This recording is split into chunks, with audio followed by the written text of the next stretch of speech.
এটা একটা engineering fault হয়েছে। পৌরসভাকে না জানিয়ে প্রমোটার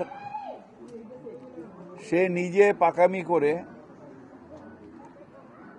বোধহয় হরিয়ানার থেকে কাউকে নিয়ে এসে কোনো স্ট্রাকচারাল ইঞ্জিনিয়ারের সাপোর্ট না নিয়ে বা তার ওপিনিয়ন না নিয়ে, কর্পোরেশনের পারমিশন না নিয়ে বাড়িটা নাকি একটুখানি বেঁকেছিল, সেটাকে ঠিক করতে গেছে। সেই সয়েল টেস্ট করেনি, ওই মাথা মোটার মতন কাজ। হরিয়ানার সয়েল আর বাংলার সয়েলকে এক ভেবেছে।